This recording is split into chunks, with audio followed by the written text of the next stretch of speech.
Voor ek begin, kom ons bid saam. Almagtige God en Hemelse Vader, Here, ons vra weer dat U deur die woord met ons sal praat, dat U Gees kragtig deur my sal werk soos ek die woord oopbreek, Here. Mag net U stem gehoor word vanoggend. Ek bid dit in Jesus naam. Amen. Ek was in 'n ouer klas gewees in hoërskool en een van die menere het vir ons 'n klas aangebied oor die verskillende gelowe. En ek onthou aan die einde van die klas het nadat hy elke geloof vinnig opgesom het hy gesê, maar boys, niemand van ons kan weet dat ons geloof reg is nie. Hoe arrogant moet ons wees om te dink dat ons reg is, maar die moslems is verkeerd, of die boeddhiste is verkeerd, of die Jode is verkeerd, of die agnostics is verkeerd. Hoe arrogant moet dit wees vir ons om te sê, ons is reg. En ek onthou, ek het in die klas gesit, en toe hy dit sê, toe dink ek, is valid. En valid beteken, dit maak sin. En ek het baie gedink daaroor en gewonder, hoe arrogant is ons, hoe hoogmoedig is ons om te dink, ons is reg en die ander mense is verkeerd. En die vraag vanoggend is, kan ons vir God ken? Kan ons die God van die heelal, wat ons gemaak het en die hele heelal gemaak het, kan ons hierdie God ken? Ons lewe in 'n tyd van postmodernisme, wat sê ons kan nie, daar's geen so ding soos absolute waarheid nie. Ons kan niks weet nie. En die agnostics sal praat van die higher power. Jy weet, daar's 'n higher power, maar ons kan hom nie regtig ken nie. En as al hierdie verskillende gelowe, so wat sien is reg. So ja, jy's dalk nie ateïs nie, jy glo daar is 'n God, maar ons kan hom nie ken nie. En dis die postmodernisme wat ons vandag in lewe. En die crazy ding is, dit is nie net daar buite nie, dit is in die kerk. My oom het so 'n boek geskryf, die noodtoestand van die kerk. En in hierdie boek, as jy die boek gelees het, gaan jy nooit weer dink die Satan werk net buite die kerk nie, maar hy is ook in die kerk. Want in hierdie boek vertel hy of dokumenteer hy 'n paar gesprekke en 'n paar artikels van dominees, wat die voorhangsel het dominee, wat sê, ons kan nie vir God ken nie. Hoe kan ons sê ons kan vir God ken? Ons kan net in God lewe, dis al wat ons kan doen, ons kan nie regtig vir God ken nie. So dis nie net buite nie, maar ook binne is die kerk progressive Christianity, postmodernism. Ons kan nie regtig weet wie God is nie. So kan ons vir God ken. En hoekom hierdie vraag belangrik is 'n paar goed, maar hoofsaaklik, as ons nie vir God kan ken nie, hoe kan ons in verhouding met God lewe? En hierdie ken is 'n intieme ken, wat Jesus ook nou van gepraat, is 'n intieme ken. As ons nie vir God ken nie, hoe kan ons in verhouding met hom lewe? En ook, hoe kan ons vir God vertrou? Jy kan nie iemand vertrou wat jy nie ken nie. En amper nog belangriker, dis die fondasie vir die ewige lewe. Jesus sê in Johannes 17 vers 3, en dit is die ewige lewe, dat hulle U ken, intieme ken, die enigste ware God en Jesus Christus wat deur U gestuur is. So dis die vraag vanoggend, kan ons regtig vir God ken en indien wel, hoe? En Johannes beantwoord hierdie vraag in vandag se teksgedeelte. So kom ons kyk na Johannes 1 vers 14 tot 18. Die woord het mens geword en onder ons kom woon. Ons het sy heerlikheid gesien, die heerlikheid wat hy as die enigste seun van die Vader het, vol genade en waarheid. Johannes getuig van hom en roep uit, dit is hy wat ek bedoel het, toe ek gesê het, hy wat na my kom, is my voor, want hy was voor my reeds daar. Uit sy oorvloed het ons almal genade op genade ontvang. God het die wet deur Moses gegee, die genade en die waarheid het deur Jesus Christus gekom.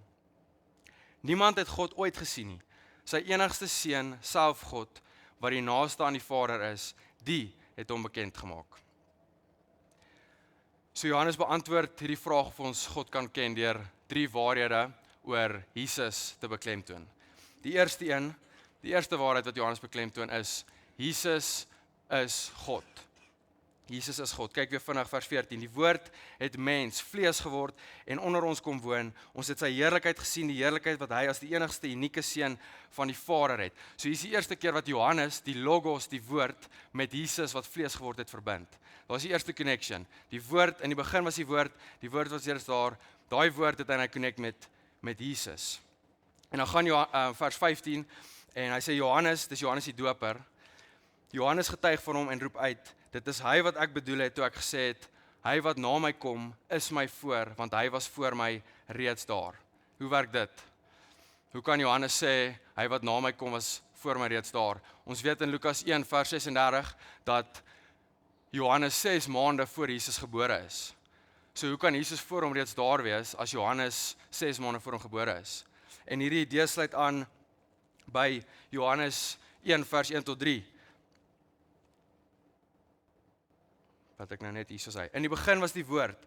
In die begin was die woord daar en die woord was by God en die woord was self God. Hy was reeds in die begin by God. Alles het deur hom tot stand gekom. Ja, nie 'n enkele ding wat bestaan het sonder hom tot stand gekom nie. So Jesus het nie eers begin bestaan toe hy gebore is nie. Ek wonder as ek gevra het hoeveel mense dink dat Jesus eers bestaan het toe hy gebore is. Ek wonder hoeveel ander daar sal wees. Ek het nou die dag so vraag gevra en almal het, ek het dit nie geweet nie. Maar Jesus het nie eers begin ontstaan toe hy gebore is nie. Jesus ontstaan al in perfekte verhouding met die Vader en die Gees vir alle ewigheid. Hy is God saam met die Vader en die Seun al vir alle ewigheid. En die drie eenheid is 'n moeilike konsep en ek besef is 'n moeilike konsep. Ek het 'n beeld of twee wat julle dalk net 'n graaf gaan gee daarvan. Dit is ongelooflik belangrik. Die teologie is belangrik. So bly net by my hierso. Alright. So Jesus, die punt is Jesus is God. Jesus het al bestaan in verhouding met die Vader en die Seun en die Heilige Gees tot in alle ewigheid. Die Vader is God, die Seun is God, die Heilige Gees is God. Maar die Heilige Gees is nie die Seun nie. Die Seun is nie die Vader en die Vader is nie die Heilige Gees nie en vice versa. Een wese, drie persone. Ons menslike brein kan dit nie kop nie, maar baie duidelik, as mens die Bybel lees, dan is dit duidelik dat al drie daai persone God is. So dis belangrik.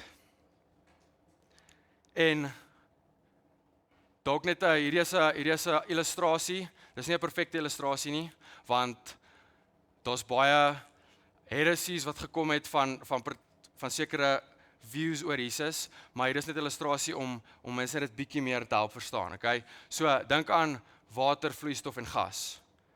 As jy dink aan water, vloeistof, gas of roomys, nê? Drie verskillende flavours roomys. Die strawberry roomys is roomys, die chocolate roomys is roomys en die vanilla is nog steeds roomys, maar is drie verskillende goed. Dis baie limited. Die water, suurstof en gas, dit kan gaan in modalism wat God verander in verskillende modes en dis ook nie akkuraat nie. So dis 'n limited illustrasie, maar tog gee dit ons net 'n idee van die groot God wat ons dien en rus sommer nou, jy hoef dit nie te verstaan nie. Jy hoef dit nie te verstaan nie. En is interessant, in Genesis 1 vers 26 sê God, laat ons die mens maak na ons beeld. So selfs al in Genesis word daar gepraat van die plural. Laat ons God maak in ons beeld. So dis nie net ewe skielik hier 'n nuwe ding wat in die Nuwe Testament uitgedink is nie. Die een wese, drie persone is al vanaf die Ou Testament 'n dogma in die kerk. Okay, so die punt is van alles. Die punt is Jesus is God. Jesus is God, maar hier is die belangrike vraag. Hoekom as Jesus God is, het hy mens geword? En daar's twee doele. Eerstens, om vir God te openbaar, wat ons nou by gaan uitkom.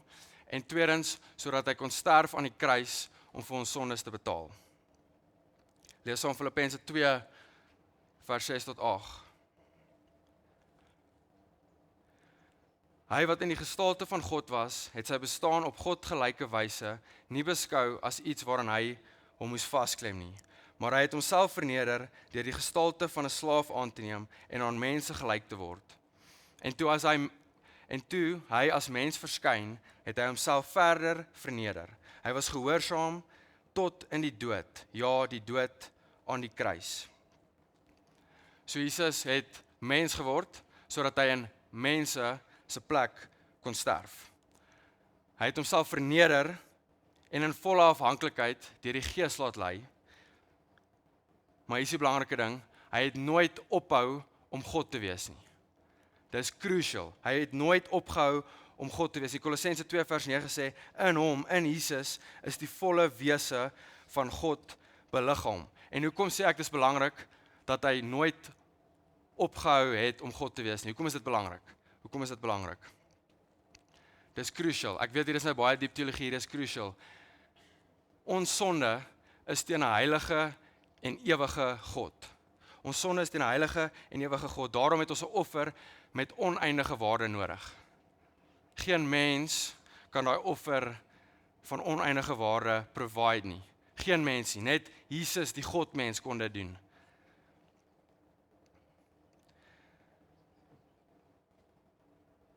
So dis 'n ongelooflike belangrike ding. Jesus is volledig God en volledig mens. In teologie noem hulle dit die hypostastiese eenheid. Een mens, twee nature. Okay? En dit is net die Godmens wat versoening vir ons kom bewerkstellig. As hy nie volledig God is nie en as hy nie volledig mens is nie, kon hy nie vir ons versoening bewerkstellig nie.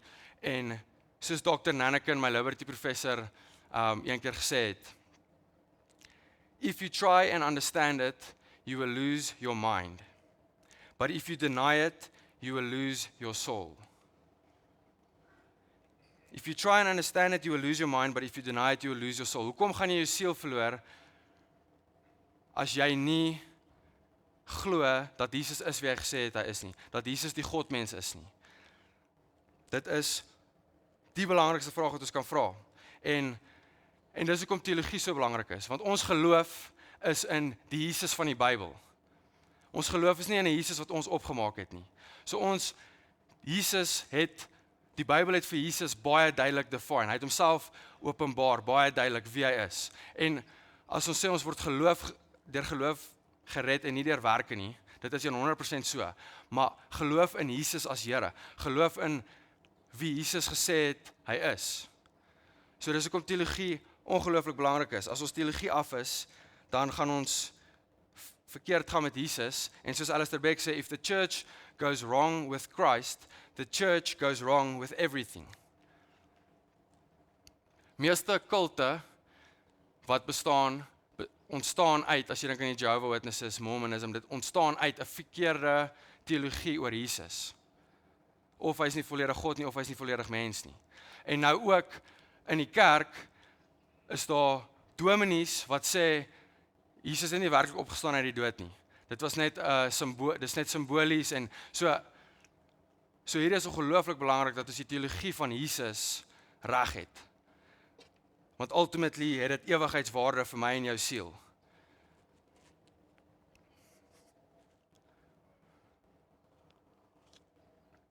So dit is die eerste waarheid wat Johannes oor Jesus beklemtoon. Jesus is God. En dit lei nou na die tweede waarheid toe. Jesus openbaar die Vader. En hy kan net die Vader openbaar omdat hy God is. Hy kan net die Vader openbaar omdat hy God is. Lees weer saam vers 18. Niemand het God ooit gesien nie. Sy enigste seun, self God, wat die naaste aan die Vader is, die het hom bekend gemaak.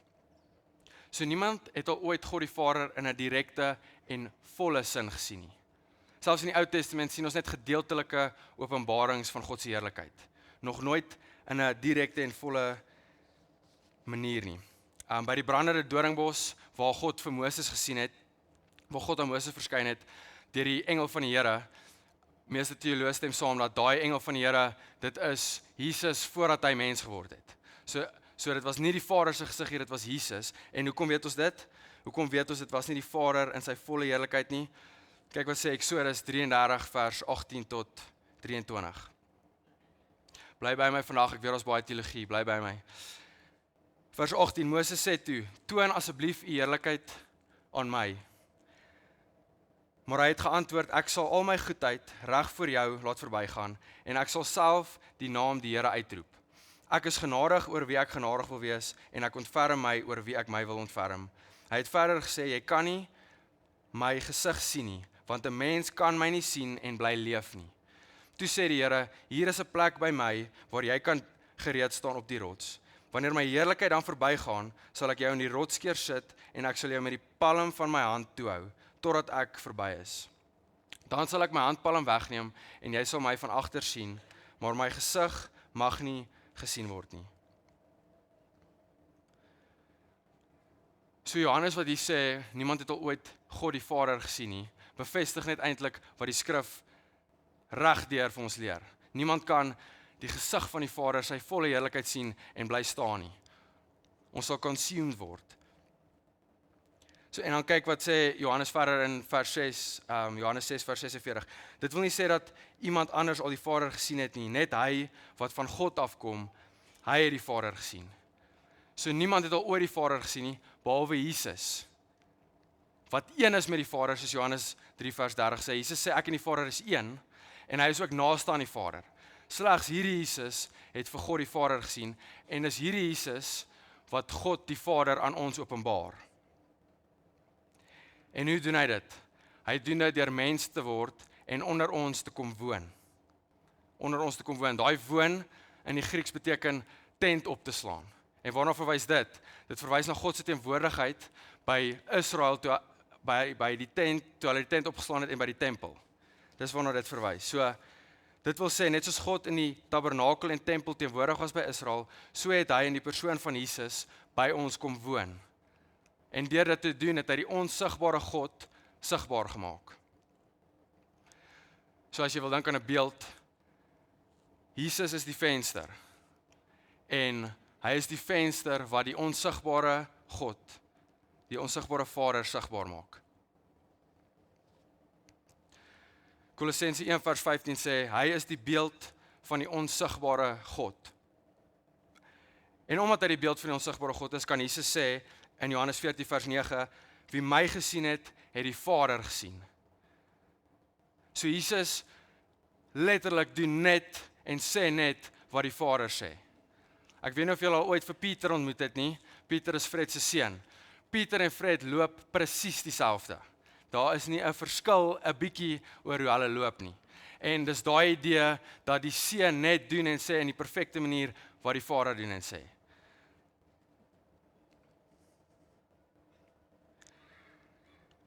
En op daai punt, 'n interessante ding, dis hoekom ons fokus in die kerk en by Kruispad op Jesus is. Ons fokus is op Jesus, nie primêr op die Heilige Gees en nie primêr op die Vader nie. Al drie is God, maar ons fokus is op Jesus. Hoekom? Die Heilige Gees leer ons alles wat Jesus ons geleer het. Hy onthou ons, herinner ons alles aan wat Jesus ons geleer het. Die Heilige Gees wil ons oë op Jesus kry. Want soos ons oë op Jesus is, soos ons Jesus beter leer ken, leer ons die Vader ken. Dis hoekom die fokus Jesus is. Aan die voorkant van julle preekblaadjie sê daar, ons bid dat julle ontmoeting met Jesus Christus het. Want as ons 'n ontmoeting met Jesus Christus het, as ons na hom kyk, sien ons die Vader, en ons leer die Vader ken, en ons leer sy hart ken. En hier is 'n interessante ding, Johannes sê, ons het Jesus sy heerlikheid gesien. En is hierdie heerlikheid wat aan die Vader openbaar. Die heerlikheid openbaar die Vader. Nou wat is hierdie heerlikheid? Wat is hierdie heerlikheid? Is hierdie tekens wat Jesus gedoen het?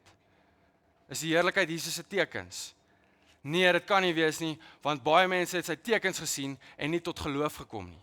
So dis nie die heerlikheid primêr wat Johannes hier praat nie. Die heerlikheid wat hy van praat is die heerlikheid van God se karakter wat openbaar is deur wat hy gedoen en gesê het. Die heerlikheid is God se karakter wat geopenbaar is deur wat hy gedoen en gesê het, en primêr wat hy gedoen het vir ons op die kruis en sy opstanding.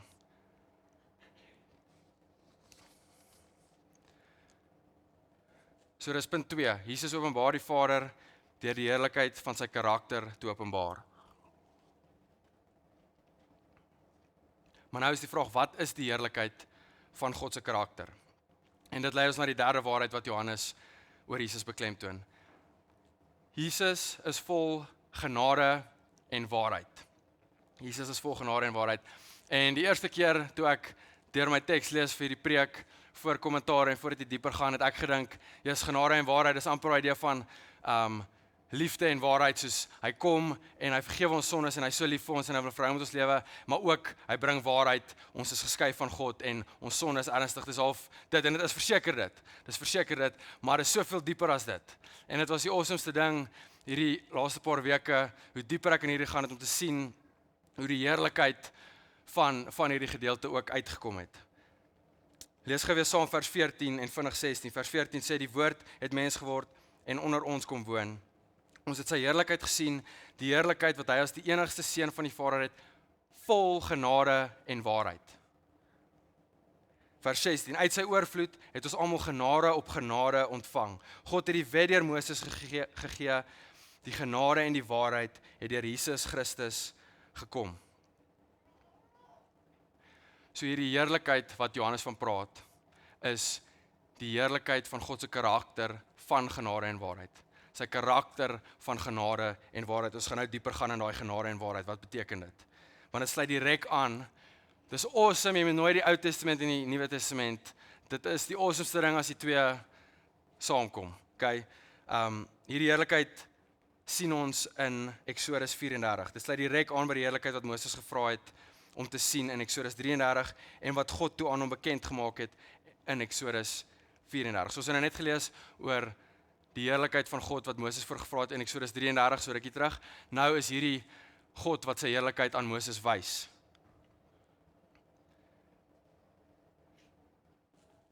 Vers 4. Nadat hy 2 kliptafels, soos die eerstes uitgekap het, het Moses vroeg die oggend opgestaan en teen die berg Sinaï uitgeklim. Net soos die Here hom beveel het. Hy het die 2 kliptafels met hom saamgeneem. Die Here het in die wolk neergedaal en daar by hom plek ingeneem en die naam van die Here uitgeroep.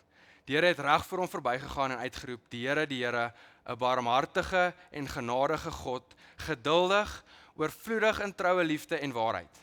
Daai oorvloedig en troue liefde en waarheid is die direkte Griekse woorde wat gebruik word in Johannes met waarheid, genade en waarheid. So lees gou weer daar. Die Here, 'n barmhartige en genadige God, geduldig, oorvloedig in troue liefde en waarheid, wat troue liefde vir duisende bly handhaaf, wat skuld, oortreding en sonde vergewe, maar wat beslis niks ongestraf laat nie. So net gou vir konteks. Moses het die wet deur God gekry en dit is op die tablette geskryf. Toe nie lank daarna nie, het Israel die goue kalf aanbid. En toe het Moses die tablette destrooi, okay? En God het vir Moses gesê, nou gaan hy vir Israel straf omdat hulle alweer 'n ander afgod aangebid het. Okay? En die punt net hier is, Moses het gevra, Here asseblief, genade, en uit God se genade, peer genade, nie uit verdienste nie, het hy die verbond hernie. Nie 'n nuwe verbond gemaak nie, hy het die verbond hernie. Hy het vir Moses weer die wet gegee dat hy dit op tablette kan neerskryf. En ultimately iets van sy heerlikheid hier geopenbaar. Okay, so julle het my nou ook daar verloor. Die punt is, toe God vir Moses die tweede keer die wet gegee het, nadat hulle klaar vir God disobey het, ongehoorsaam was aan God, was dit slegs uit genade en waarheid wat dit weer gegee het. So, in hierdie gedeelte word dit sê genade op genade, toe die wet gegee is, was dit ook 'n genade, die tweede keer, want dit was 'n openbaring, ietsie kleins van God se karakter van genade en waarheid. Dis nog nie sy volheid nie, sy volheid is in Christus, maar ons sien ietsie van sy genade en waarheid. En in die einde sê daar, gaan sommer net die vorige vers wees, in die einde sê dit, maar wat beslis niks ongestraf laat nie. So, hoe wys God genade, maar laat niks ongestraf nie. En dit kom nou by die diepte van hoe ons hom kan ken. So hierdie heerlikheid, iets van hierdie heerlikheid wat ons sien in Eksodus, is die heerlikheid wat Johannes van praat. Dit is baie duidelik dat Johannes terugverwys na Eksodus hierso. Daai Griekse woorde is direct related. Dit is baie duidelik. So iets van daai heerlikheid is nou die volheid wat ons ervaar in Christus. En hy sê ons ontvang genade op genade. Okay, genade op genade. Maar die vraag is, hoe kan God genadig en heilig wees. Net soos wat daar in Eksodus staan, hy gaan geen sonde ongestraf laat nie. Hoe kan hy genadig en heilig wees? En dit alles ontmoet by die kruis. By die kruis sien ons hoe ernstig ons sonde teen 'n heilige God is. En by die kruis sien ons God se groot liefde vir ons. Dat hy ons so lief gehad het, dat hy in ons plek gesterf het, hy die prys vir ons sondes betaal. So dit is die ultimate beeld. As jy ooit na die kruis kyk, moet jy nooit net liefde sien nie. Jy sien sy heiligheid en sy liefde. Hoekom is dit belangrik? Want God is true to his character. God is true to his character. Daai genade en waarheid, troue, liefde, dis ongelooflik belangrik. Hy is true to his character. So wat dit beteken is, dalk 'n illustrasie om te help. Dink gaan iemand wat al wat hulle hele lewe doen, ek dink ek het al hierdie illustrasie gebruik, is hulle is in 'n township en hulle spandeer hulle hele lewe om mense te help. Dis al wat hulle doen.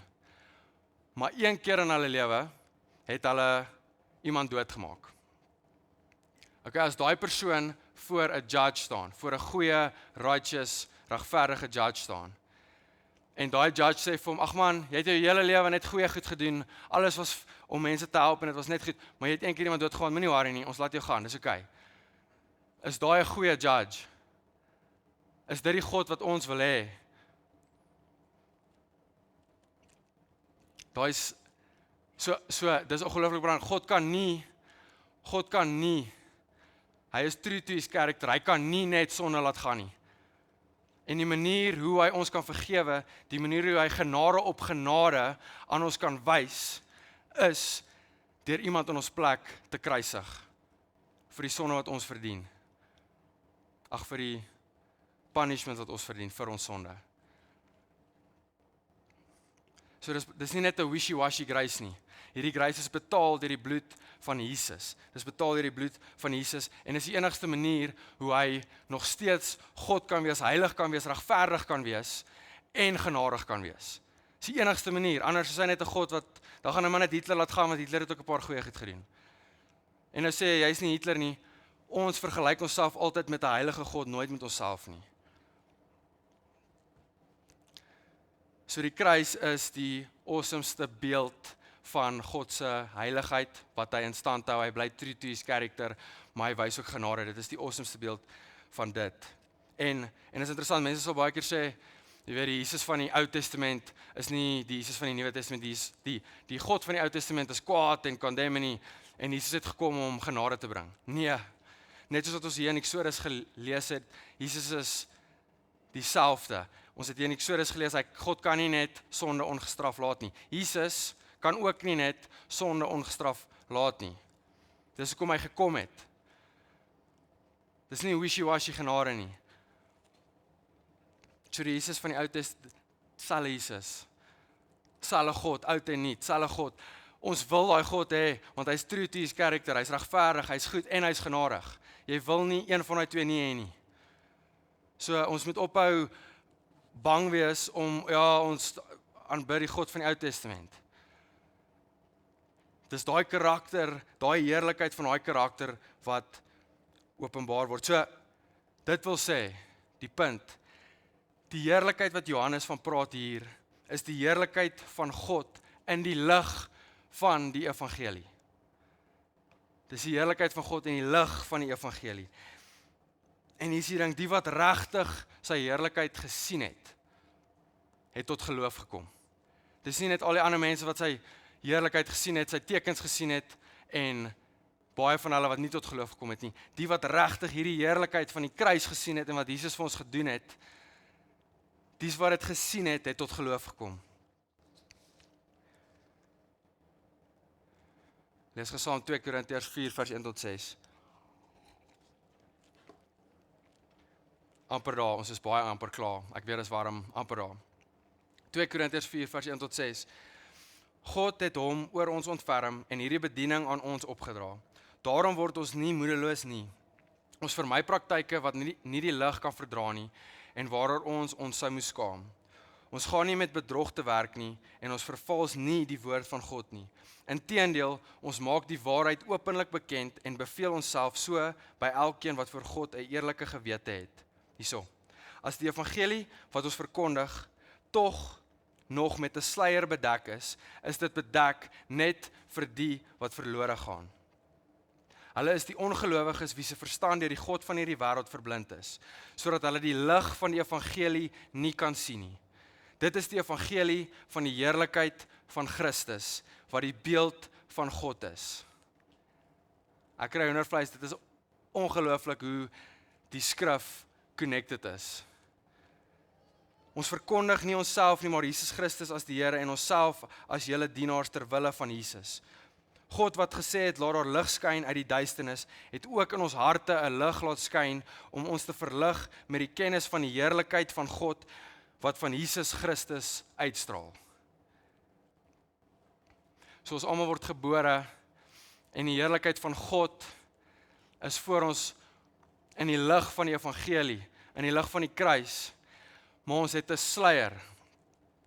Ons het 'n veil voor ons wat nie sy heerlikheid kan sien nie. Ons kan nie sy heerlikheid van sy karakter sien nie. Ons hoor die evangelie van kleins af en ons is indifferent, onverskillig oor wat ons hoor. Ons is nie meer in awe nie, so ons soek die hele tyd die volgende miracle in steede van om dieper in hierdie heerlikheid in te gaan. En ons is almal blind. En ek was blind vir 18 jaar van my lewe. En ek het nie hierdie besef vir 18 jaar van my lewe nie, alhoewel ek in die kerk groot geword het en die evangelie gehoor het. En hoekom was ek blind? Want ek was nog nie wedergebore nie. En dit is presies die vers voor hierdie, praat Johannes van, dit is net deur God wat ons harte oopmaak, dat ons hierdie heerlikheid kan sien. En dis hoekom ons almal moet bid, open the eyes of my heart, Lord. Want is nie, die probleem is nie dat ons nie God kan ken nie en kan sien nie, die probleem is dat ons harte hom nie sien nie. Ons harte sien nie sy heerlikheid nie.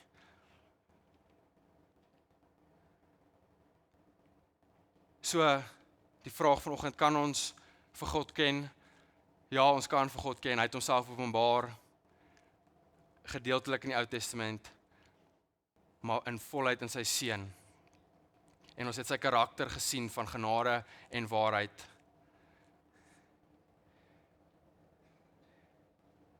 En nie net dit nie, en hier is crucial, hy het vir ons sy woord gegee. Jesus, die woord wat mens geword het God aan ons openbaar. Hy wil hê ons moet hom ken, daarom het hy ook vir ons sy woord gegee. Die Bybel. En wat doen die woord? Die woord, elke liewe storie in die Bybel wil ons na Jesus toe point. As jy dink aan Dawid en Goliat. Dawid en Goliat gaan nie primêr oor ek en jy wat Dawid is en God is by ons en ons oorwin ons Goliatte nie. Die Bybel sê Jesus is the greater David. So daai storie gaan ook oor Jesus wat ons twee grootste Goliatte in ons lewe oorwin, sonde en die dood. So die punt is, die hele Bybel point ons na Jesus toe. En hoe meer ons in die woord is, hoe meer sien ons Jesus, en hoe meer ons Jesus sien in sy heerlikheid en hom ken, intieme kennis, hoe meer ken ons die Vader. En as jy die Vader ken, dan kan jy die Vader vertrou in sy karakter. Jy vertrou wie hy is. So ons kan vir God ken. Die vraag is, wil jy hom ken? Wil jy hom ken? En net om mee af te sluit, ons het die lief en leed,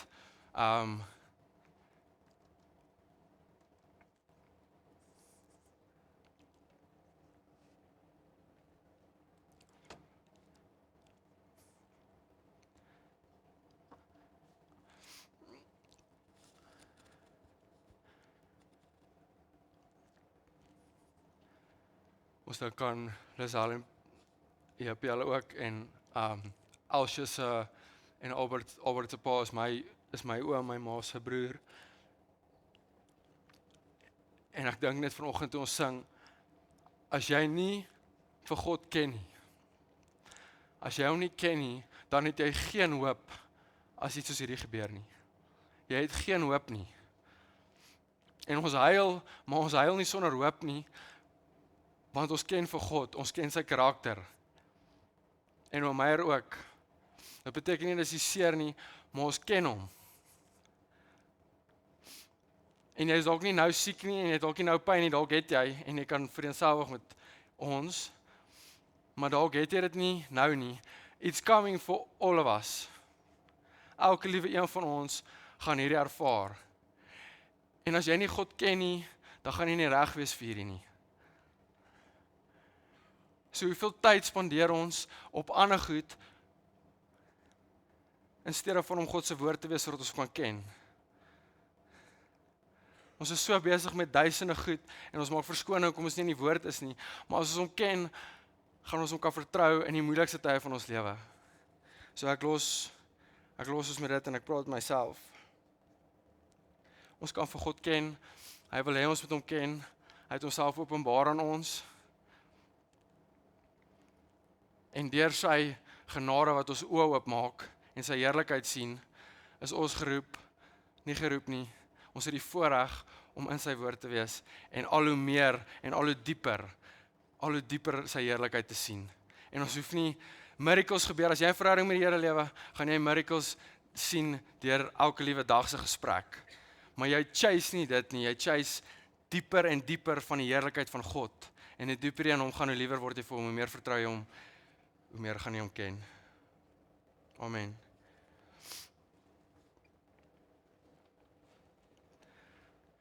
Vader, dankie dat ons U kan ken, Here. Ons is nie hoogmoedig om te sê ons kan U ken nie. U as die God van die heelal het besluit dat U self wil openbaar aan ons.